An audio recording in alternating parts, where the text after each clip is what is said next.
effectivement, c'est une sorte de destin négatif, tragique, dans lequel va être enfermé le pauvre. Alors, le pauvre, justement, il est décrit au vers 3, et j'ai mis qu'il était enfermé dans sa condition, dans sa situation sociale. Qu'est-ce qu'on remarque? Eh bien, d'abord, il y a une sorte de similitude de présentation entre le vers 49, un homme, et le vers 51, un pauvre, puisque le pauvre comme le riche sont présentés à travers une forme d'anonymat. Mais très vite, on remarque que derrière cette apparente ressemblance, eh bien, en fait, il y a une différence fondamentale. C'est que le riche, lui, était dans le dynamisme. Un homme s'est fait riche. Alors que le pauvre, lui, est directement présenté comme pauvre. C'est sa caractéristique immédiate, profonde, dans laquelle il est impossible de sortir. Il est un pauvre, d'emblée, sans espoir de changement. Et ce pauvre, lui, ne peut pas agir sur son destin négatif qui a été présenté dans le vers précédent à travers la figure symbolique de l'hiver. Il est enfermé dans sa condition sociale de pauvre. Et même s'il agit, ce qu'on va voir à travers le verbe d'action appris, eh bien, en fait, cette action, elle est illusoire, et même on peut dire que en agissant, il s'enferme encore davantage dans sa situation de pauvre, alors que le riche, en agissant, lui, eh bien, a réussi non seulement à augmenter sa richesse, mais en plus à avoir une sorte de respectabilité dans la société. J'ai dit que le pauvre agissait dans ce vers, puisque on nous dit qu'il a pris un pain. Donc on voit que cette action, a pris un pain, est l'élément perturbateur du récit. Vous remarquez que Victor Hugo a utilisé une figure de style en utilisant ce verbe appris. Et cette figure de style, c'est ce qu'on appelle l'euphémisme.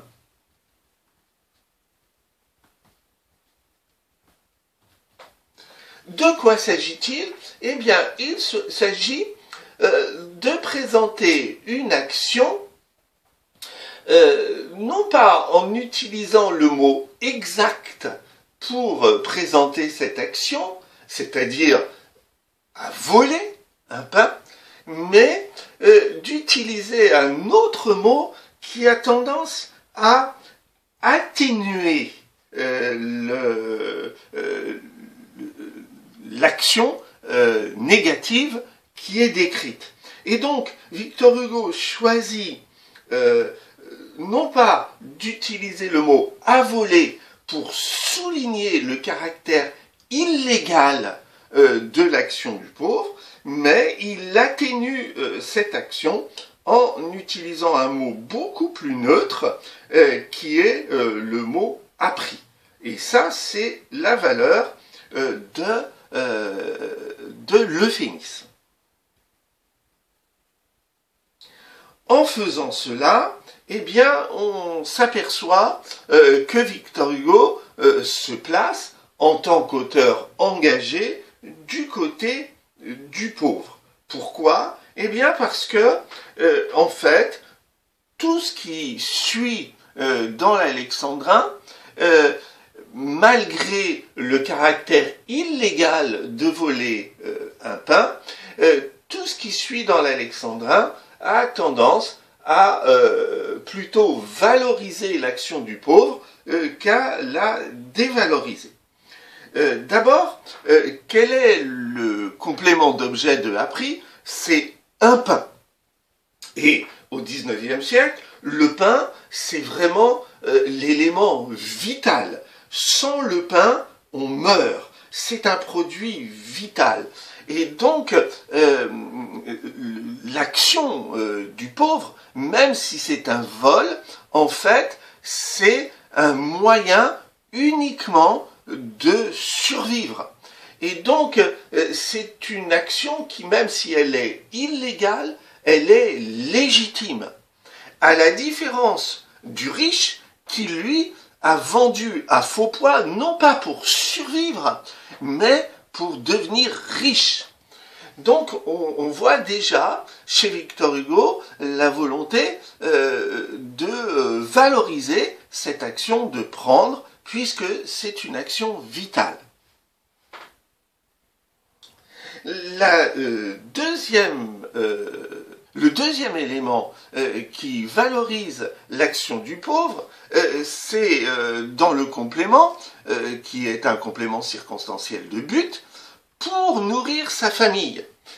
C'est-à-dire que le pauvre n'a pas réalisé cette action vitale uniquement pour lui-même, ce que faisait le riche qui était égoïste en vendant à faux poids pour accumuler sa propre richesse. Non, le pauvre, lui, s'est tourné vers sa famille. C'est-à-dire que son acte, il n'est pas égoïste, mais il est ce qu'on appelle altruiste.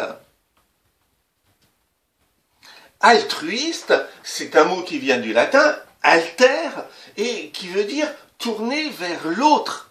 Et donc là, on voit bien que cette action vitale, l'action de nourrir, est tournée vers les autres, c'est-à-dire sa famille.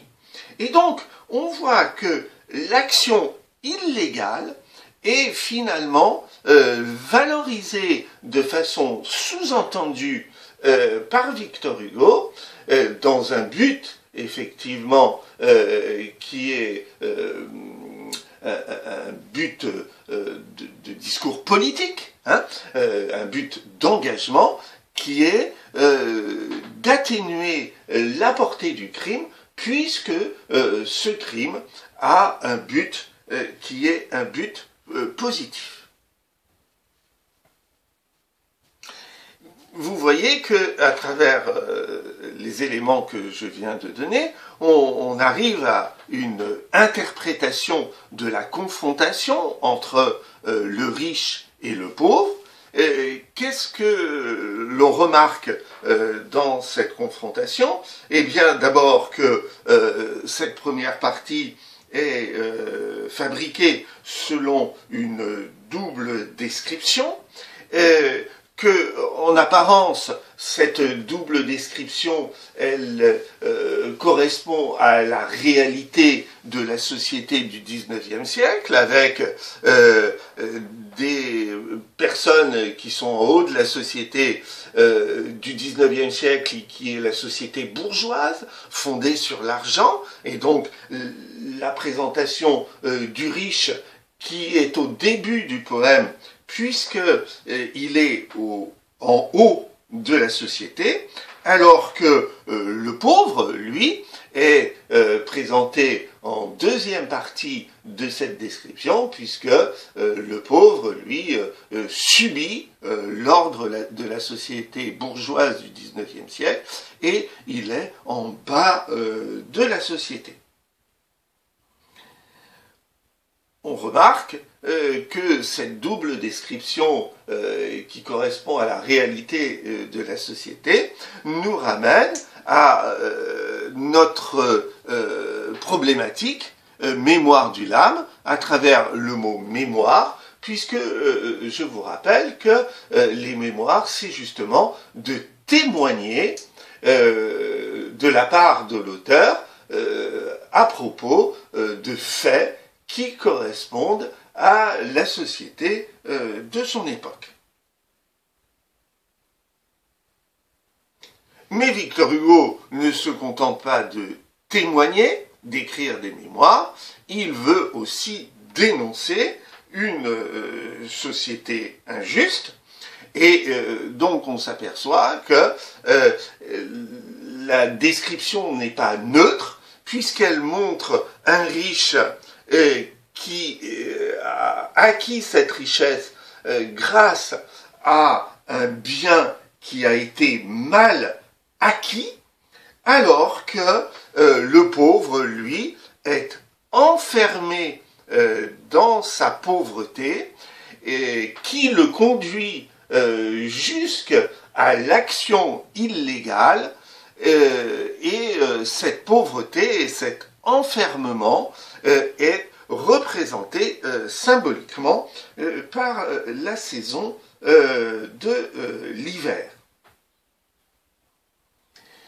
C'est donc que ces personnages, même s'ils ont un fondement réaliste, sont des personnages allégoriques, et c'est-à-dire des personnages dont l'existence n'est pas celle de personnages véritablement réels, mais des personnages qui représentent des idées, et là, ils représentent deux catégories sociales, d'un côté le riche et de l'autre côté le pauvre, et c'est pourquoi Victor Hugo a fait attention en les représentant comme des personnages anonymes, et donc ayant décrit ces deux personnages à travers la situation initiale et l'élément perturbateur qui est le vol,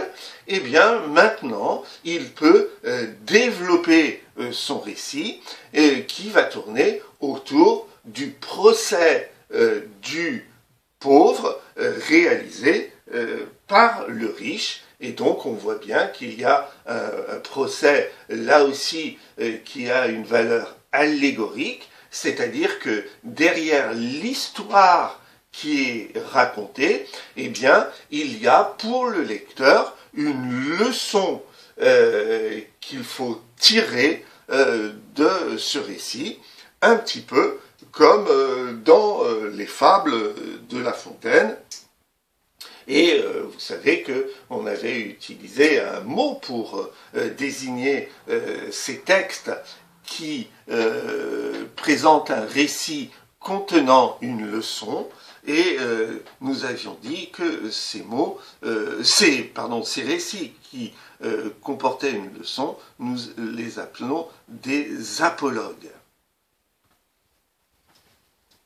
Donc voilà pour l'étude de la première partie de ce texte Mélancolia.